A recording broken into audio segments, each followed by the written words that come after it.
principal evento en la historia de la redención es este hecho de la resurrección. Es mucha responsabilidad y ruego a Dios que me dé su gracia para compartir esta mañana con ustedes este mega relato que sin la resurrección el cristianismo no tiene sentido. Entonces, la responsabilidad es muy grande. Vamos a leer Lucas, son 35 versículos, pero si en la iglesia del Señor no leemos la palabra, ¿dónde la vamos a leer, no, verdad? Con paciencia, con lentitud, concentrándonos en el relato de la resurrección y qué pasó después de la resurrección en este relato que Lucas lo detalla de una forma asombrosa. Dice así, versículo 1 del capítulo 24 del Evangelio de Lucas. El primer día de la semana, muy de mañana, vinieron al sepulcro trayendo las especias aromáticas que habían preparado y algunas otras mujeres con ellas. Y hallaron removida la piedra del sepulcro, y entrando no hallaron al cuerpo del Señor Jesús. Aclaro, la piedra no fue removida para que Jesús salga. La piedra fue removida para que las mujeres y Pedro entraran a ver. Aconteció que estando ellas perplejas por esto, he aquí se pararon junto a ellas dos varones con vestiduras resplandecientes. Y como tuvieron temor y bajaron el rostro a tierra, les dijeron: ¿por qué buscáis entre los muertos al que vive? No está aquí, sino que ha resucitado. Acordaos de lo que os habló cuando aún estaban en Galilea, diciendo: es necesario que el Hijo del Hombre sea entregado en manos de hombres pecadores y que sea crucificado y resucita el tercer día. Entonces ellas se acordaron de sus palabras y volviendo del sepulcro dieron nuevas de todas estas cosas a los 11 y a todos los demás. Eran María Magdalena y Juana y María, madre de Jacobo, y las demás con ella, quienes dijeron estas cosas a los apóstoles. Mas a ellos les parecían locura las palabras de ella y no le creían. Pero levantándose Pedro corrió al sepulcro y cuando miró dentro vio los lienzos solos y se fue a casa maravillándose de lo que había sucedido. Y he aquí, dos de ellos iban el mismo día a una aldea llamada Emaús que estaba a 60 estadios de Jerusalén, 11 kilómetros. E iban hablando entre sí de todas aquellas cosas que habían acontecido. Y sucedió que mientras hablaban y discutían entre sí, Jesús mismo se acercó y caminaba con ellos. Mas los ojos de ellos estaban velados para que no le conociesen. Y les dijo: ¿qué pláticas son estas que tenéis entre vosotros mientras camináis? ¿Y por qué estáis tristes? Respondiendo uno de ellos, que se llamaba Cleofas, le dijo: ¿eres tú el único forastero de Jerusalén que no ha sabido las cosas que en ella han acontecido en estos días? Entonces él les dijo: ¿qué cosas? Y ellos le dijeron: de Jesús de Nazaret, que fue varón profeta, poderoso en obra, en palabras, delante de Dios y de todo el pueblo, y cómo le entregaron los principales sacerdotes y nuestros gobernantes a sentencia de muerte, y le crucificaron. Pero nosotros esperábamos que Él era el que había de redimir a Israel, y ahora, además de todo esto, hoy ya es el tercer día que esto ha acontecido. Aunque también nos ha asombrado unas mujeres que entre nosotros, las que antes del día fueron al sepulcro, y como no hallaron su cuerpo, vinieron diciendo que también habían visto visión de ángeles, y quienes dijeron que Él vive. Y fueron algunos de los nuestros al sepulcro y hallaron así como las mujeres habían dicho, pero a Él no le vieron. Entonces Él les dijo: oh insensatos y tardos de corazón para creer todo lo que los profetas han dicho. ¿No era necesario que Cristo padeciera estas cosas y que entrara en su gloria? Y comenzando desde Moisés y siguiendo por todos los profetas, les declaraba en todas las Escrituras lo que de él decían. Y llegaron a la aldea donde iban, e hizo como que iba más lejos. Mas ellos le obligaron a quedarse, diciendo: quédate con nosotros, porque se hace tarde y el día ya está declinando. Entró, pues, a quedarse con ellos. Y aconteció que estando sentado con ellos a la mesa, tomó el pan, lo bendijo, lo partió y les dio. Entonces le fueron abiertos los ojos y le reconocieron, mas él desapareció de su vista. Y se decían el uno al otro, ¿no ardía nuestro corazón en nosotros mientras nos hablaba en el camino y cuando nos abría las Escrituras? Y levantándose en la misma hora volvieron a Jerusalén y hallaron a los 11 reunidos y a los que estaban con ellos, que decían, ha resucitado el Señor verdaderamente, ha aparecido a Simón. Y entonces ellos también contaban las cosas que le habían acontecido en el camino y cómo les habían reconocido al partir el pan. Qué hermoso pasaje, hermanos. Y yo me pregunté, ¿por qué Lucas puso este pasaje acá, siendo que en otros evangelios no estaban? En Mateo no está, en Marcos no está, en Juan tampoco, y hay una pequeña cita de 2 versículos en otro evangelio, pero el desarrollo del camino de Emmaús, seguido de la resurrección, no aparece, solamente Lucas. ¿Por qué Lucas y no los otros?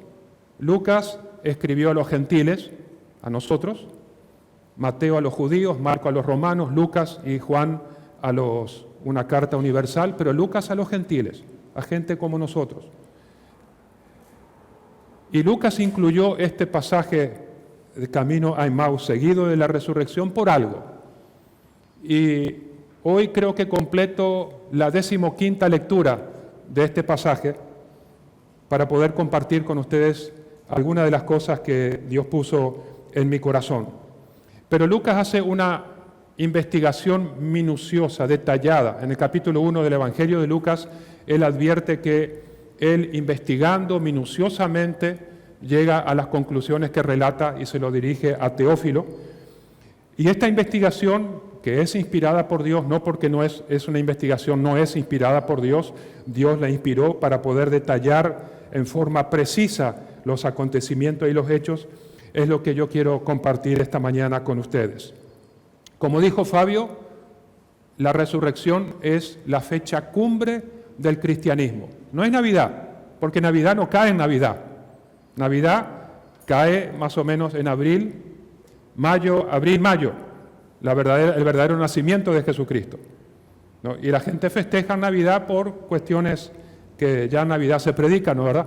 Pero la Pascua cae en esta época, en los meses que inicialmente eran Aviv y Nisan, y que los judíos festejan la Pascua, y estamos en la fecha correcta. Estamos en la fecha en donde un día como hoy, hace más de 2000 años, las tumbas se abrió para demostrar que Cristo ha resucitado.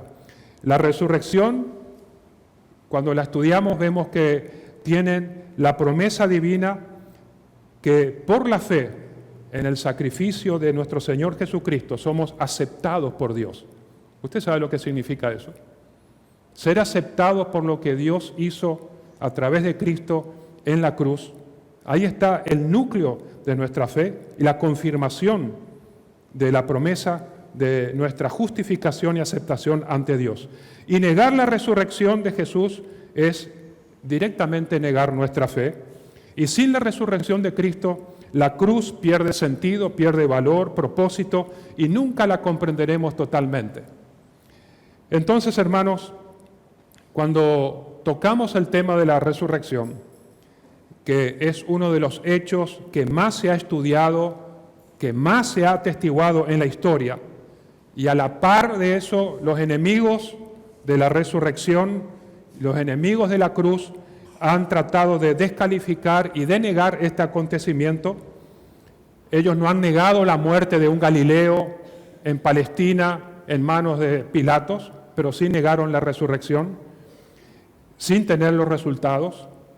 Se han abocado a desvirtuar la resurrección, pero sin resultado, porque Dios mismo la tomó, es un hecho de Dios para nuestra salvación, porque Dios la dejó como la esperanza para el cristianismo. La resurrección es la esperanza para el cristianismo, es la primicia de la resurrección final, el amén y la aprobación del Padre al consumado es de nuestro Señor Jesucristo, la victoria sobre el diablo, sobre el pecado y sobre la muerte, el suceso milagroso más grande de toda la humanidad. No hay otro suceso más grande más impactante como la resurrección de Jesucristo. Y confirma todas las profecías y todos los hechos de Dios a favor de la redención. ¿Cómo no vamos a predicar? ¿Cómo no vamos a enseñarlo? Hoy, lamentablemente, en el siglo XXI, yo personalmente percibo, otros colegas también, vemos cómo la resurrección ya no se predica con aquella convicción, con aquella pasión que había en la iglesia primitiva. No la tenemos, hermano, no la tenemos. Parecería como que tenemos vergüenza de predicar la resurrección. Predicamos el Evangelio, pero la resurrección lo ponemos como un anexo, con miedo. Y la ironía es que la fe cristiana es la única fe en el mundo, frente a todas las demás religiones, que la muerte de su fundador no marcó el fin de su vida y su ministerio. Los restos de Jesús secos no están en una tumba como los de Mahoma y los de Buda para ser lamentados por su muerte. No, hermanos. El Señor hoy está al lado del Padre, reinando con todo su poder. Entonces, nosotros celebramos, como dijo Fabio, la victoria de Jesucristo cada domingo. Cada domingo el cristianismo destinó ese día para celebrar la resurrección de Cristo. Con cada resurrección de Semana Santa en forma más intensa, con cada bautismo en forma más intensa. Nosotros vivimos en base a la resurrección. Y es el eje sobre el cual gira toda nuestra verdad, toda nuestra fe. Sin ella realmente nada importa. ¿Qué sentido tendría la cruz si no hay resurrección? Quitamos la resurrección del cristianismo, el significado de la cruz queda nulo y sería un gesto noble y un gran gesto de martirio de parte de Jesucristo. Y todas las demás enseñanzas serían simplemente un libro más de filosofías, de teorías religiosas. Quita la resurrección al Evangelio y el poder vivificante del Evangelio desaparece. Las promesas de vivir para siempre con Cristo en el cielo quedan anuladas. No tenga miedo de predicar eso, hermanos. No tenga miedo de predicar la resurrección, la esperanza de un cielo, porque eso es parte del Evangelio. No porque a la gente le sea difícil de creer, tengo que dejar de predicar. Tengo que enseñar y predicar la verdadera esperanza donde está fundamentada, porque ahí está el poder de Dios para convencer al alma pecadora. Me aparto de eso y no hay poder, no hay persuasión de parte de Dios. Mi fidelidad al mensaje. Fíjense lo que decía Pablo en Romanos 10:9. Escuchen bien esto, por favor. Esta es la palabra de fe que predicamos, Pablo, a los romanos. Esta es la palabra de fe que predicamos. El eslogan, versículo 9, capítulo 10. ¿Cuál es? Que si confesamos con nuestra boca que Jesucristo es el Señor, si nuestra boca confiesa que Jesucristo es el Señor y creyeres en todo tu corazón, ¿qué cosa? Que Dios le levantó de los muertos, estarás bien anímicamente, dice. ¿Estarás feliz? ¿Tenés paz? Serás salvo. Sacá el señorío, sacá la resurrección y no tenés nada. No tenés nada. Vas a ser miembro de una congregación religiosa evangélica. Pero si querés experimentar el nuevo nacimiento, la resurrección a una nueva vida en Cristo, confesá con tu boca que Jesucristo es dueño absoluto de tu vida mediante arrepentimiento y fe, que Jesucristo es propietario supremo de tu vida y que Jesucristo es el que tiene las cosas tuyas a su disposición. Eso es la palabra Kyrios. La palabra Kyrios. Eso es. Si ustedes son cristianos, tengo que abrazar el Kyrios y saber de que Jesús es mi Señor. Y el discipulado es lo que nos lleva a que esto sea una realidad. a afirmar a que Cristo es el Señor de mi vida a través del discipulado, a entender cosas, conocimientos, situaciones, circunstancias que van pasando en mi vida a través de la palabra, a través de la luz de la palabra, a través del Espíritu Santo, y hasta que Cristo sea realmente el Señor de mi vida, que de por hecho lo es. De por hecho lo es. Que lo reconozcamos o no lo reconozcamos ya es un tema nuestro. Pero el Señor es Señor. Y nuestra gran bendición es reconocer y abrazar eso en mi vida para que eso sea una realidad. Y ahí vamos a impactar la iglesia y ahí vamos a impactar la sociedad. Pero mientras Cristo no es el Señor y mientras la resurrección no la llevamos como un estandarte, nunca vamos a impactar a nadie. Vamos a estar divirtiéndonos bajo este techo, en una pseudo religión, en una pseudo creencia cristiana. Mediante esto fue que se edificó la iglesia primitiva. Mediante esto fue el crecimiento, la madurez y la expansión de la iglesia primitiva. Y Pablo lo defendía con tanta pasión. Y si nosotros no hacemos lo mismo hoy, si nosotros no lo predicamos, no lo enseñamos y no lo vivimos, vamos a caer en un letargo espiritual. Pero yo les quiero animar a que cuando prediquen el Evangelio, enseñen la Biblia, estudien la Biblia, lo incluyan sin miedo, sin temor, porque Dios está apoyando, porque es un hecho de Dios para su iglesia. Por lo tanto, la resurrección no es un anexo a la salvación, la resurrección es central. Y debemos agradecer, hermanos, que Dios en cada época de la historia mantuvo personas, mantuvo iglesias, defendiendo y proclamando el mensaje de la resurrección. Si eso no hubiese sido así, el cristianismo hubiese terminado como una secta deformada o hubiese desaparecido. Ahora quisiera entrar a compartir con ustedes, antes de entrar al mensaje inicial, porque estoy en la introducción, pero voy a terminar a tiempo, no se preocupen. Evidencias de la resurrección, históricas. Esto no, lo que yo voy a compartir no es necesario para la salvación, pero como iglesia tenemos que conocer evidencias históricas, conclusiones, estudios, análisis, investigaciones que se hicieron, y son evidencias que van de la mano de la Biblia, no nos apartamos de la Biblia, y son necesarias para confirmar nuestra fe. No. Cuando Pablo dijo en 1 Corintios 5:14, dice, si Cristo no resucitó, nuestra fe es vana. Entonces, vamos a ver qué dice estas evidencias históricas, y las quiero referir en 4 puntos. Es la credibilidad de los escritos, la tumba vacía, los guardias y los testigos. ¿Por qué voy a la credibilidad de los escritos del Nuevo Testamento? Lo que nosotros tenemos aquí en nuestra mano son escritos que fueron escritos en un periodo entre 25 y 50 años después de la resurrección. ¿Qué tiene eso de importante? Es muy importante porque cuando los escritos son relatados, son escritos cerca de los eventos, en donde muchos de los testigos oculares, todo esto se hizo mediante testigos oculares, estaban vivos. Entonces, si esto era mentira, muchos hubiesen desvirtuado la gran mentira, una mega mentira.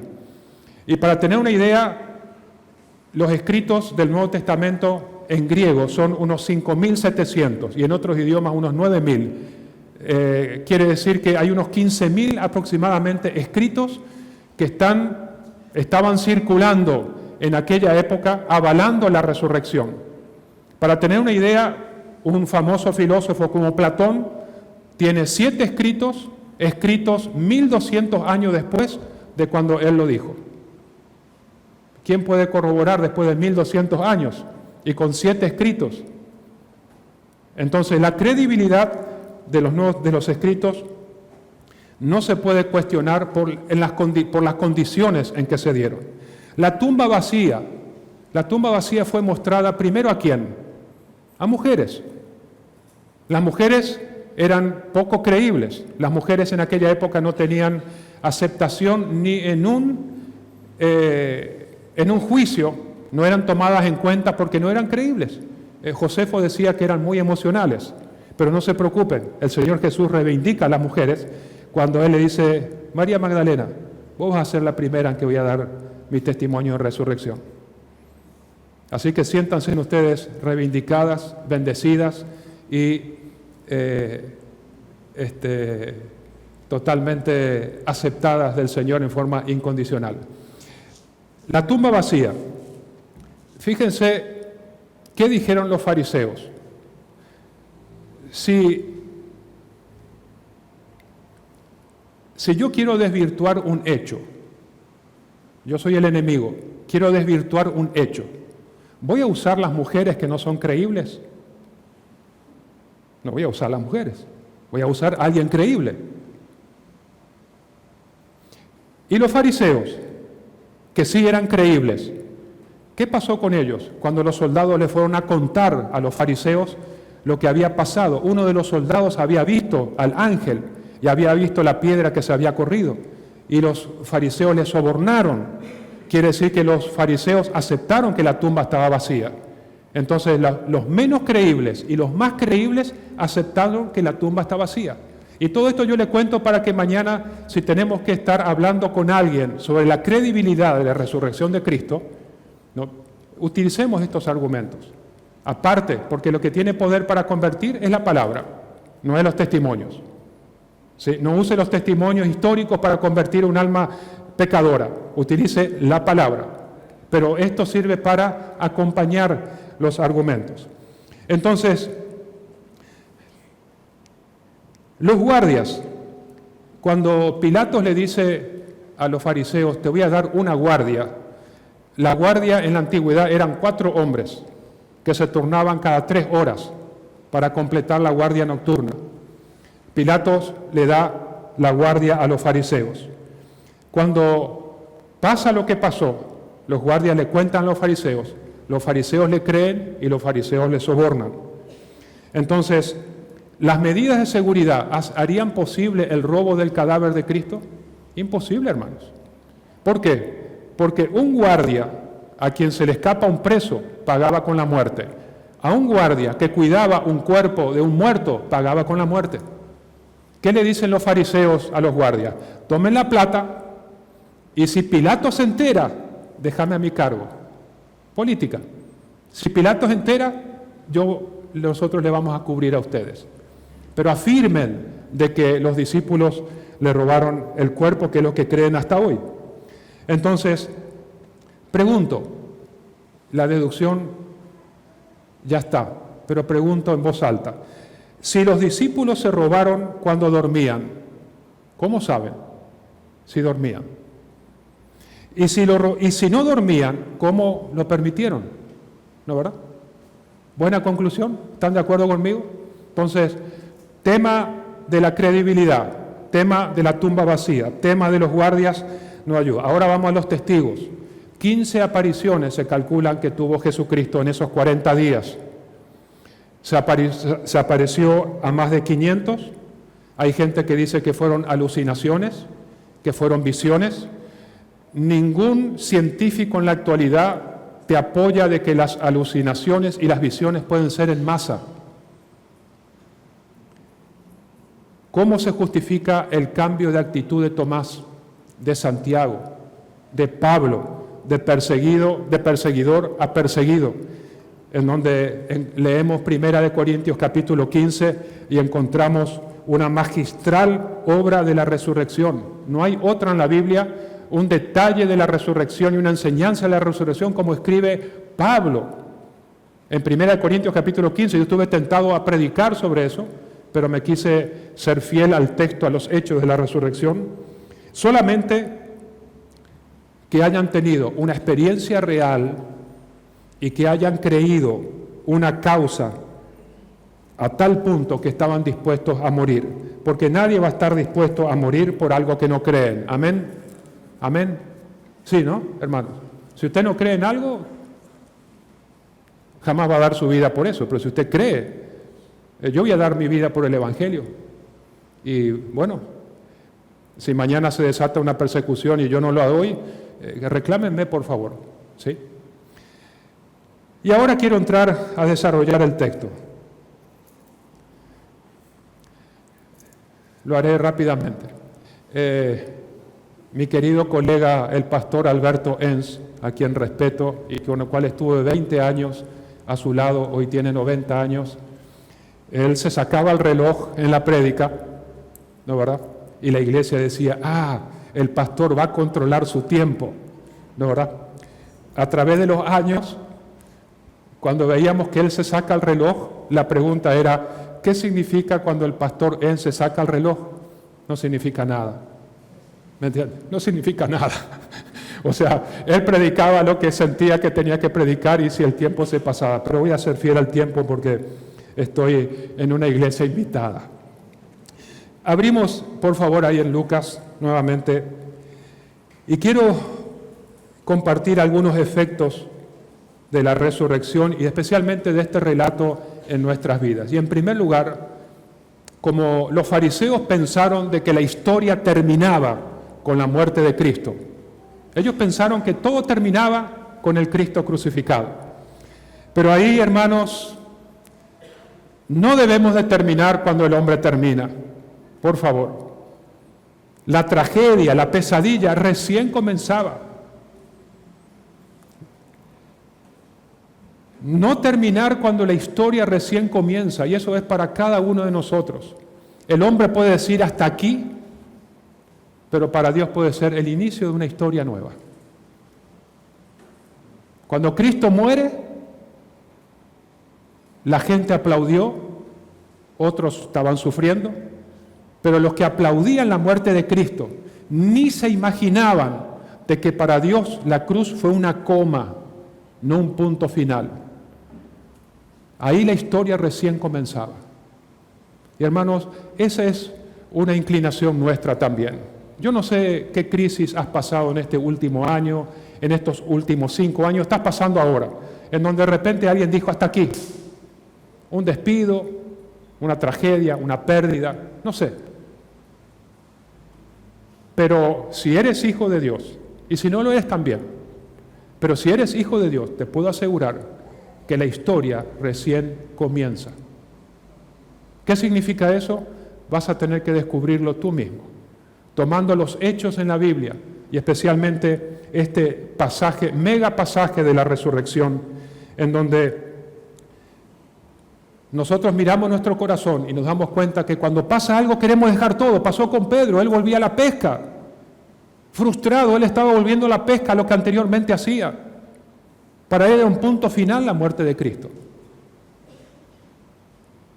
Pero cuando hay un punto final, no es un punto final para Dios, es una coma para nuestras vidas. El único que tiene la perspectiva correcta es Dios. Nuestro pasado es nubloso, a veces ni recordamos lo que pasó, nuestro futuro es incierto, dependemos del Señor solamente y por eso tenemos seguridad. Lo único seguro es el presente, sabiendo que Dios controla todo y nos llevará por sus propios caminos. Esa es la fe y la confianza de un cristiano. La diferencia, hermanos, es el tiempo. Por eso Santiago dice, tengan paciencia. Tengan paciencia, Dios es soberano, confiemos. No sé cuál es la situación que estamos pasando.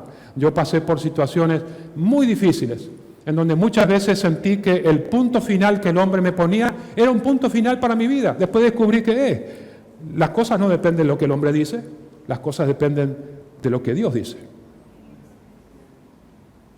Y ese punto final para el hombre puede ser el propósito de Dios para mi vida.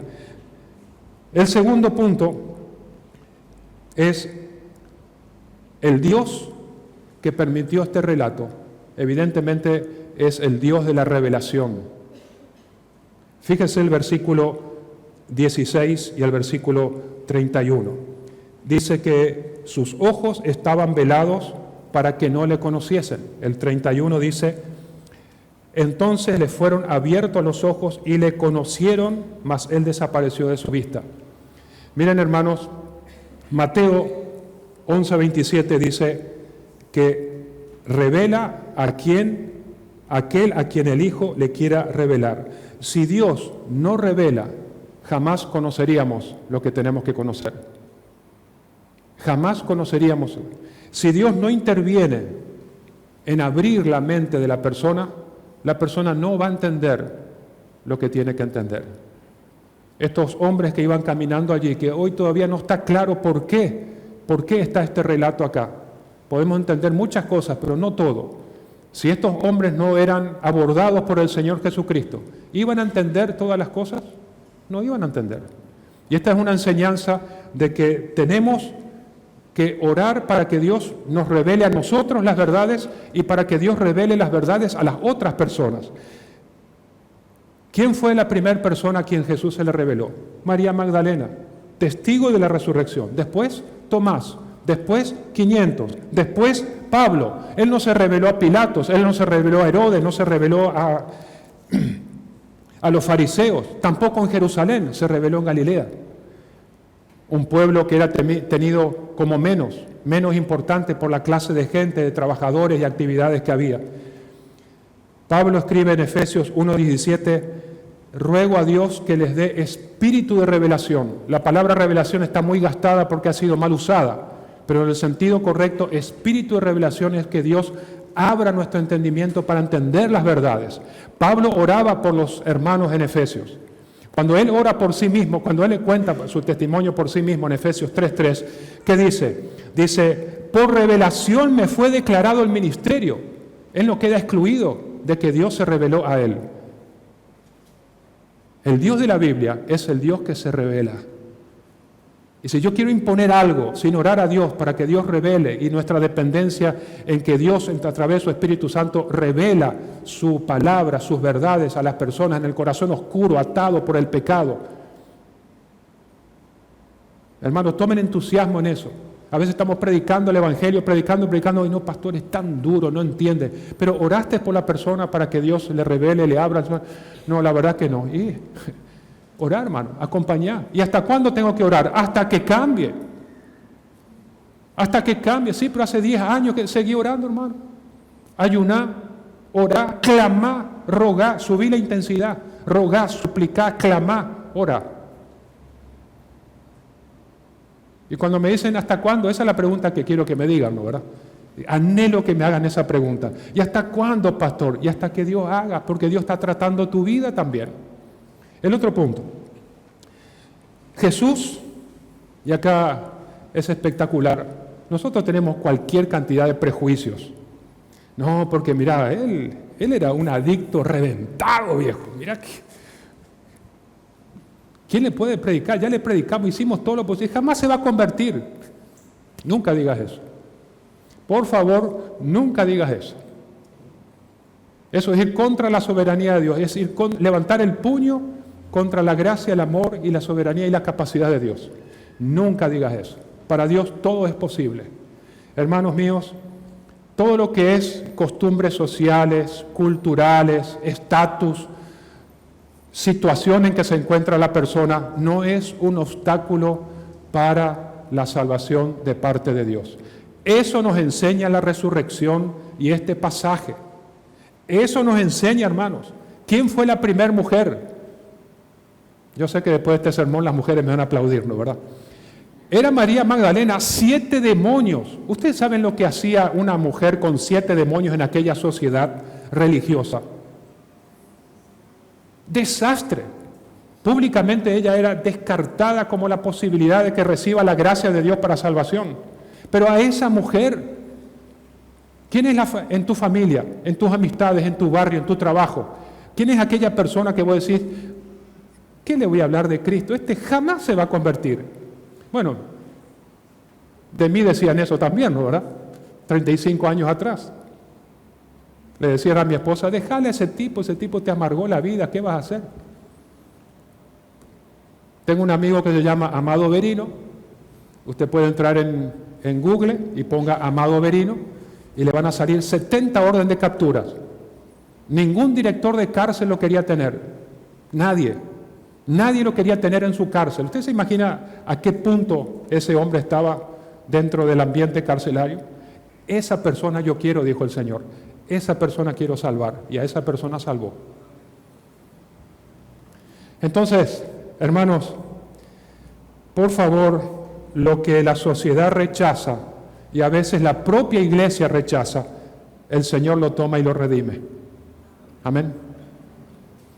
Gloria a Dios. El siguiente es, nosotros somos personas llenos de incapacidades, limitaciones, llenos de dificultades personales. Y Dios aborda eso con mucha gracia y misericordia. ¿O no es así, hermanos? ¿Usted no tiene limitaciones? ¿No tiene incapacidades? ¿No tiene frustraciones? ¿Cómo se acercó el Señor Jesucristo a estos dos hombres que iban camino a Emmaus? Miren lo que les dice. Ellos iban caminando, como dice el relato, Jesús se acerca y les pregunta, ¿de qué hablan? Y le hace una pregunta, una palabra allí clave, que si no lo estudiamos va a pasar desapercibida. Les dice, ¿por qué están tristes? ¿Por qué están tristes? Dígame, hermano o hermana, ¿por qué usted se entristece? ¿Sabe por qué yo me entristezco? Voy a hablar en primera persona. Yo me entristezco cuando comienzo a escuchar mi alma. Cuando yo escucho mi alma, yo comienzo a entristecerme. Cuando entro en un monólogo con mi alma, yo comienzo a entristecerme al punto de ir a la depresión.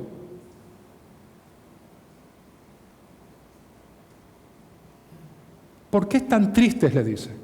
Claro, ellos venían con un monólogo compartido, alimentándose uno al otro en ese camino. Son 11 kilómetros, 2 horas de viaje para los que caminamos rápido. Aparece Jesús. Ellos ya venían con el monólogo antes de salir de Jerusalén. Se habían entristecido. ¿Por qué? Porque fíjense lo que dice, nosotros esperábamos que Él era el que había de redimir a Israel y ahora, además de todo esto, hoy es el tercer día que esto ha acontecido. Ellos tenían en Jesús la figura del Mesías, del Cristo que iba a solucionar todos los problemas del pueblo de Israel. Y ahora lo matan. Imagínense, se sintieron mentidos, engañados, defraudados. Con ese espíritu iban caminando ellos. El Señor nos mintió. Él era un varón poderoso en obras, un varón profeta delante de Dios y todo el pueblo, pero nos mintió en esto. Él dijo que yo era el camino, la verdad y la vida. Yo era la resurrección. Y ahora resulta que está muerto. ¿Usted entiende, no, verdad? ¿Entiende a dónde voy? ¿Cómo ellos venían hablando de los acontecimientos? Y aparece Jesús y le dice, ¿por qué están tristes? ¿Y qué les responden ellos? ¿Tú eres el único que no sabe lo que pasa? Y yo, si era Jesús, le decía, viejo, yo soy el único que sabe lo que pasa acá. Yo soy el único que sabe. Ustedes no saben nada. Pero Jesús le dijo, abrió las Escrituras y le explicó durante 2 horas, pacientemente, comenzando desde Moisés y pasando por cada uno de los profetas, sobre su vida, crucifixión y sobre su resurrección. Quiero que me escuchen lo que dijo Pedro respecto a esto. Primera de Pedro, capítulo 1, versículo 10, para resaltar la importancia de lo que los profetas habían aportado al pueblo de Israel. Los profetas que profetizaron de la gracia destinada a vosotros, ¿qué hicieron? Inquirieron diligentemente, indagaron acerca de esta salvación, escudriñando qué persona y qué tiempo indicaba el Espíritu de Cristo que estaba en ellos, el cual anunciaba de antemano los sufrimientos de Cristo y las glorias que vendrían tras ellos. Por eso el Señor Jesucristo apela a lo que dijeron los profetas, porque dice el Espíritu de Cristo que estaba en ellos. Vamos a las Escrituras, vamos allá. Y yo me imagino todo lo que el Señor, yo traté de imaginarme cuando comenzó a explicar Moisés, Génesis, Isaías, Zacarías, Oseas, que leyó, y todos aquellos profetas que hacen referencia, y posiblemente versículos difíciles de entender, Génesis 3:15, Yo estoy seguro que los discípulos le habrán dicho, ¿qué quiere decir Génesis 3:15? Bueno, ya no había números, ¿no, verdad? ¿Y qué quiere decir de que pondré enemistad entre la mujer, entre tú y la simiente de la mujer, y ella te va a herir en la cabeza y vos en el calcañar? Ah, eso se refiere a mí. Y le explica. Y muchos versículos oscuros habrán quedado explicados allí también. Fue un momento, para mí, las 2 horas más gloriosas de estos 2 hombres que estaban caminando con el Creador del universo a su lado y no se dieron cuenta. Y es muy parecido hoy en día, ¿no, verdad? El Señor está aquí con nosotros y no nos damos cuenta muchas veces. El Señor está en medio nuestro, en medio de las dificultades, problemas, eso, y no nos damos cuenta que Él está allí. Parecería como que todo lo que nos pasa a nosotros es fuera de su poder, fuera de su alcance, como cosas que Él no permite y se le escapan de las manos. Pero ahí estaba Jesús, el Creador del universo, caminando con ellos, hablando tranquilamente y explicándole. ¿Por qué? Porque estas eran 2 personas que iban a testificar de que el Señor se había revelado, no solamente en Jerusalén o en Galilea, sino también camino a Emaús. Y ahí vemos cómo ellos volvieron. Permítame ir al versículo 33, cuando después se le abre el entendimiento. ¿Qué pasó? Compartió el pan, ellos se dieron cuenta, y el versículo 33 dice, y levantándose en la misma hora volvieron a Jerusalén y hallaron a los 11 reunidos. Ahora usted calcule, 2 horas de ida a Emaús, un tiempito con Jesús ahí en la cena, y 2 horas de venida. ¿Qué hora eran? Posiblemente cerca de medianoche o pasando medianoche. ¿Qué encontraron a los discípulos reunidos? ¿De qué hablaban? De la resurrección. ¿Qué hablaron ellos? Del encuentro con Jesús a Emaús. Y todo eso generó un ambiente espectacular. Entonces, el siguiente punto, ¿hay alguien aquí presente que quiere fracasar? Nadie, ¿no? Pero fracasamos, ¿o no? Yo he fracasado, yo fracasé más de lo que me salieron bien las cosas. Si yo hago un recuento de todas mis cosas de mi vida, fracasé más y así todo Dios me sostiene. Pero miren, hermanos, nuestros fracasos, Dios los utiliza para darle propósito. Tengan eso en mente. En el versículo 34 aparece una persona muy conocida. ¿Quién es? Pedro. Lamentablemente, por nuestra humanidad llena de debilidades y pertenecemos a la raza caída, pasamos por momentos en donde vamos a fracasar. Y Dios tiene que permitir esos momentos para que aprendamos aquello que nunca aprenderíamos de otro modo. Porque hay otra forma de aprender las cosas. Hay otra forma, pero no aprendemos. No aprendemos ni creemos en ellas. Entonces, siempre parecería como que necesitamos nuestro propio tropezón para que Dios trate nuestra naturaleza. Y acá tenemos el versículo paralelo de Marcos 16:7. Jesús le dice, díganle a los discípulos y a Pedro. Díganle a los discípulos y a Pedro. ¿Por qué Pedro aparece en Lucas? ¿Por qué Pedro aparece en Marcos? Porque Pedro llevaba una carga impresionante sobre su vida. Haber negado a Cristo, haberle traicionado a Cristo. Él volvía a la pesca, fracasado. Y esto era la forma de decirle, por favor, decirle a Pedro que no tengo nada contra él. No tengo nada contra él, que venga. ¿Cuál es tu pecado, hermano? Ven a Cristo, pídele perdón, arrepiéntete y llénate del Espíritu Santo. Que las verdades de Dios cambien tu vida, que el Espíritu Santo cambie tu vida. Dios no tiene, Él sabe que vas a pecar, Él sabe, Él te va a bendecir hoy sabiendo que vas a pecar mañana. Pero ven a Cristo, decile a Pedro que venga, por favor, que no se desanime, tranquilo, nació fracasado, pero que venga, Él yo lo voy a utilizar. Decile a Pedro, ¿por qué a Pedro? Al único que llama es a Pedro. Justamente por eso, hermanos, esta gran enseñanza de que Él toma nuestros fracasos y los llena de propósito. Él tomó mi gran fracaso, en donde la sociedad, la justicia, parte de mi familia puso un punto final a mi vida. Pero para Dios, en sus manos, era el comienzo de otra cosa.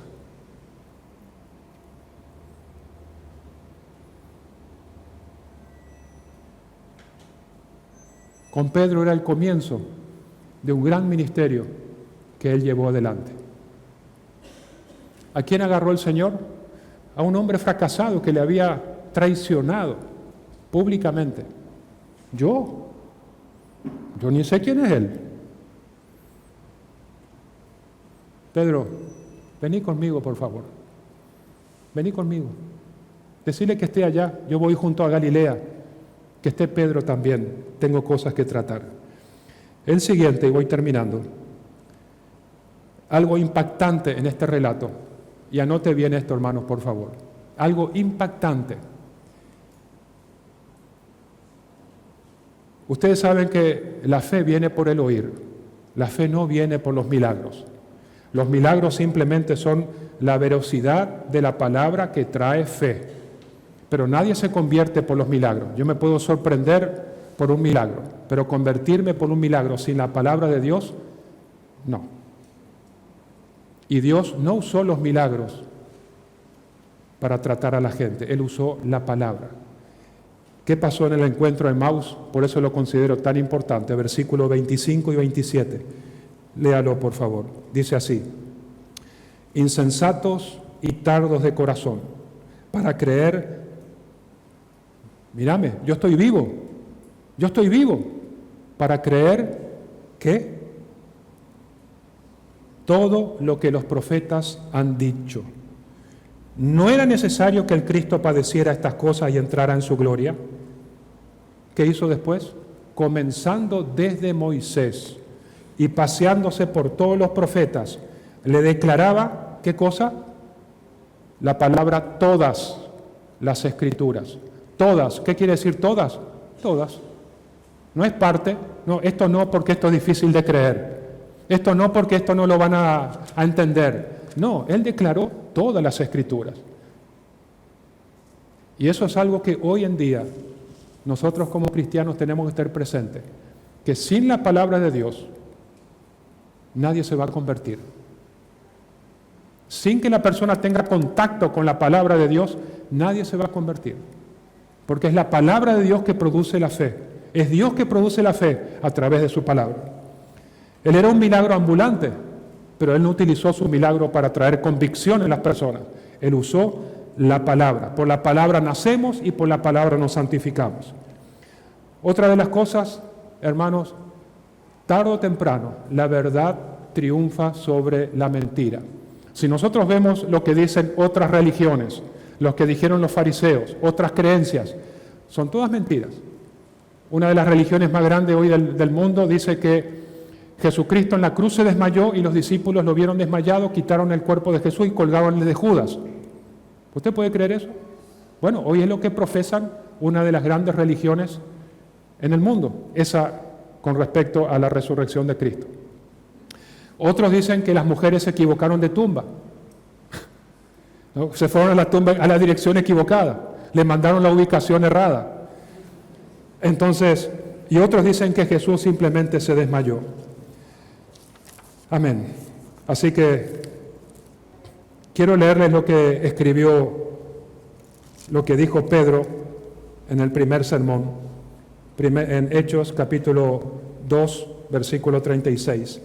Sepa pues ciertísimamente toda la casa de Israel que a este Jesús a quien vosotros crucificasteis, Dios lo ha hecho Señor y Cristo. Amén. Quisieron eliminar la verdad, pero después de 3 días la verdad salió a luz. Y por último, mis queridos hermanos, la resurrección confirma la divinidad de Jesucristo. Gloria a Dios. Cristo es Dios. No es que Cristo fue Dios. Cristo es Dios.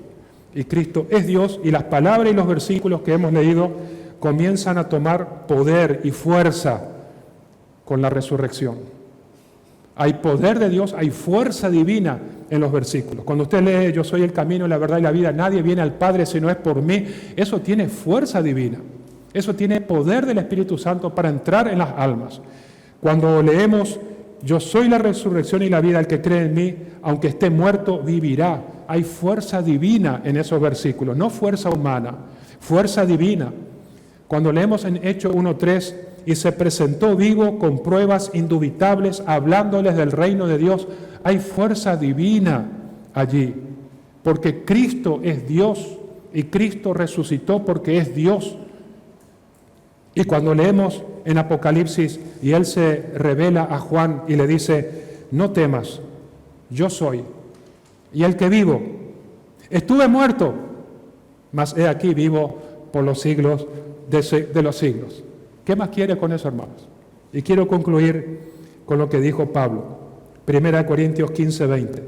Cristo ha resucitado. Cristo ha resucitado. Eso es lo que ha cambiado mi vida y tu vida. Eso es lo que puede cambiar tu vida. El mensaje del Evangelio incluye la resurrección de Cristo. Eso es lo que ha dado el nacimiento a la iglesia. Eso es lo que le ha dado sostenimiento, crecimiento, consolidación a la iglesia. Es lo único eterno que Dios lo apoyó sobre la cruz y la resurrección. Nosotros no podemos dejar de hablar de la resurrección porque así fue en el principio y así sigue siendo ahora. Descuidamos la resurrección y estoy queriendo tocar el mensaje del Evangelio. Y al tocar el mensaje del Evangelio, le estoy tocando su poder y su capacidad de hacer la obra en la vida de la persona. Todo lo que nosotros vemos hoy, ¿quién lo hizo?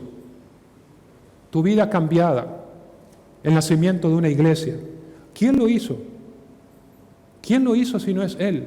Los miles de testimonios que escuchamos a diario de cómo Dios está obrando en sus vidas. Esto no es ilusión, esto no es fantasía, porque lo escuchamos en japonés, lo escuchamos en lengua árabe, lo escuchamos en inglés, en castellano, en portugués, en distintas partes del mundo. Acá, en distintos tipos de personas y familias, escuchamos que el patrón es el mismo. Es Dios salvando, Dios cambiando, Dios santificando. ¿Quién lo hace? Si no es el Cristo resucitado a través de su Espíritu Santo. No es fantasía, porque Dios obra en nuestras vidas, el mismo que obró en el cuerpo resucitado de Cristo, como dice en Romanos 8:11. Si Cristo no resucitó, ¿quién nos ha cambiado?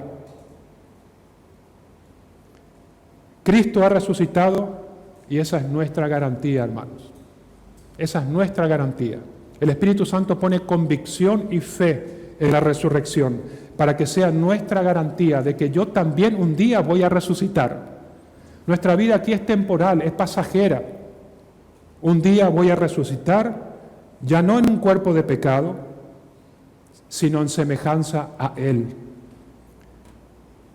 En un cuerpo libre de limitaciones, libre de muerte, libre de pecado, y por cuanto Él vive, yo también viviré.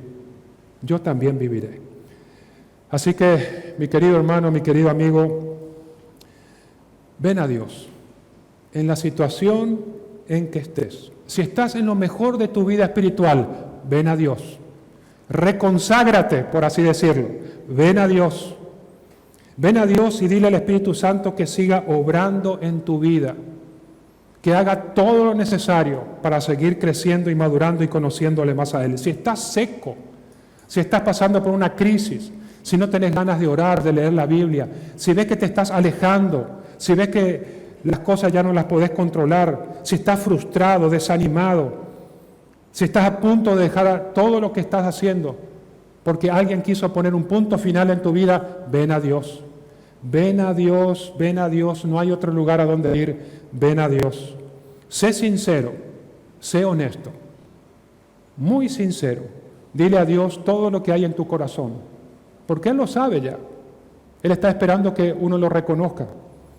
Y dile a Él palabras sencillas. Señor, no puedo, pero yo sé que tú puedes. Aquí está mi vida. Haz conmigo de acuerdo a tu voluntad y a tu propósito.